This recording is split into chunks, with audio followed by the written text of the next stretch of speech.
When you vote in significant numbers, politicians have to pay attention. But we're convinced that the vote does not, a lot of our community is convinced that their vote doesn't count. And again, they don't know what to do because, again, we're not informed as a voting society. And that goes beyond just my district. We just don't know because, again, we've been sold a bill of goods, and we have. And how we get those numbers up is by continuing to focus on telling people, having town hall meetings and other meetings of that sort, and getting on the social media, which my wife and other people do better than I do, so they send my messages out for me. But, you know, to get the word out that why voting is important and why you need to get to the polls and vote. We've been in a sleep mode in thinking what we need to do, in thinking that somehow things are not going to change and my vote doesn't count.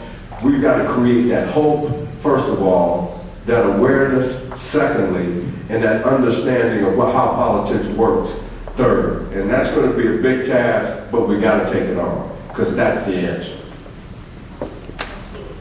Another question?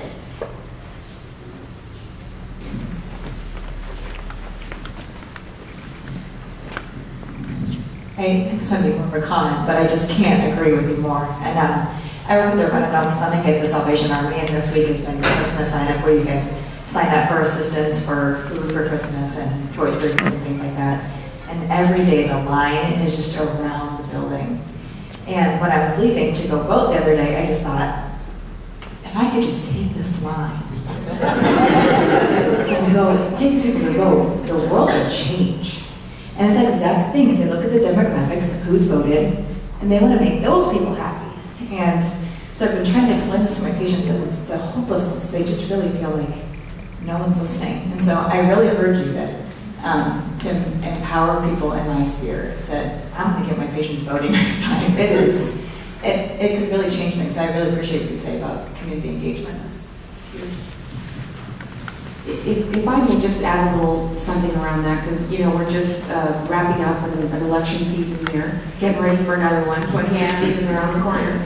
Never ends. But I just, you know, want to acknowledge, too, there are a lot of extremely passionate people in North Omaha, and people who know how to organize communities, and they know how to organize our community, and we have heard and we know that there have been a lot of pretty massive voter registration drives, but to Councilman Gray's point, it's really hard to mobilize communities when they don't see the day-to-day effect of getting out and voting. I think a lot of what happens, so I think it's a cultural thing that happens in the United States, regardless of what generation you're in. If you have family members who've been here for 5 generations, 1 generation, and you're the first generation. But I think the other thing that we're seeing in communities that are largely immigrant communities are a couple of things. The first is we have a lot of individuals who want to make a difference, who want to exercise their civic voice, but they're not able to yet. And that's a policy issue, that is a situation with their status. What we consistently tell them, and again, thank you for bringing up spheres of influence, because I think in everything that we do here, we have to consistently send the message out. There may be a reason why you can't vote, but you're a leader in your community, and you have your sphere of influence, and you know folks who can vote, and you have to encourage them to vote because they represent you at the polls as well. So that's something that we've been very, very pushy about too, is getting that message out, making sure that, you know, even if civic engagement doesn't mean literally walking into the poll booth for that particular person or family, but they can exert that influence in other ways. I think what we're also seeing culturally as a barrier to civic engagement is, in particular with immigrant and refugee families, they're bringing a lot of cultural baggage with them as to how political systems work in their native countries. And that's something to be very aware of, is that, you know, part of this education in civics, in U.S. citizenship, in getting involved in your community at all levels of government, also involves having to change some of your own paradigms about what you are bringing with you and some of that baggage. And I think been seeing a lot of you, been tracking some of the news that's coming out of Mexico and Central America. It's horrible what's happening civically and politically in those countries. And that affects the mindset of folks who are coming to this country. And there's a big trust issue. And I think that that's something that we have to keep in mind as we work with communities who are trying to integrate, who are trying to engage in new systems, social systems, but also in political systems. Another question?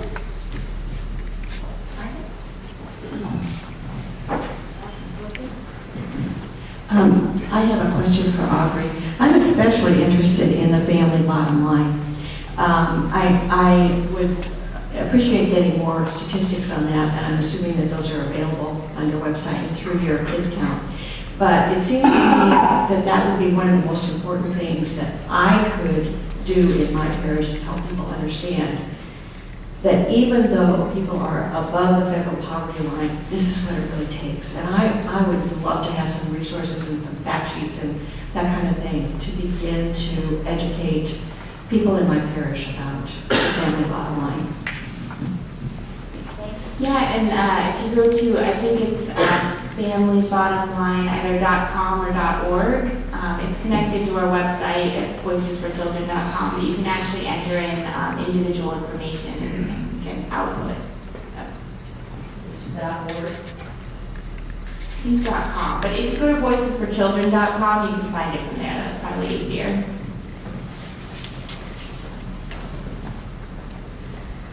And you talked about the increase of lobbyists. You didn't say anything about where the money is coming from to pay for those 38,000 lobbyists. Yeah, you're right, but it's really not hard. It comes from the corporations themselves, because they are willing to spend thousands of dollars on lobbyists to make millions and billions of dollars later on. They're willing to spend that money because as you change those laws, like I said earlier, we had the largest economic disaster since the Great Depression, and not a single person went to jail because they were able to change the laws and make it so that things that were illegal 20 years ago are legal today for banks and others to do. And I'm not blaming banks or anything like that. You know, they took advantage of an opportunity. The other thing I want to say, though, I want to go back to one other question. The fact of the matter is that, you know, there are some people in my district that we don't get along, and part of the reason we don't get along is because I tell everybody in my community, every time I get a chance to talk to them, that they have to step up their game. I don't care what color you are. I don't care what your background is. You got to step up your game. Because we're currently living in a society where if you don't, you're going to get swallowed under. And so you got to step your game up. You've got to be able to find employment. We've created mechanisms for you to be retrained through HeartNet Workforce Solutions and other things. You got to take advantage of those while they exist. You got to step your game up. But in Washington, to ask you, and, you know, to go back to your question again, the corporations pay for it themselves. Oh, and by the way, the United States Supreme Court just declared a little while ago that a corporation is a person. You know, now, I have no law degree, no background in the law. I don't understand precedent sometimes.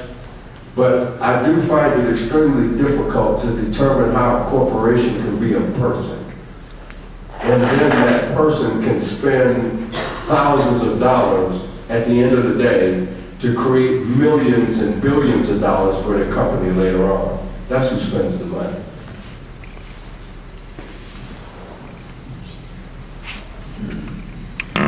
For Aubrey, you indicated that we're seeing a large number of children in poverty getting higher education. How do student loans impact their ability to get out of poverty?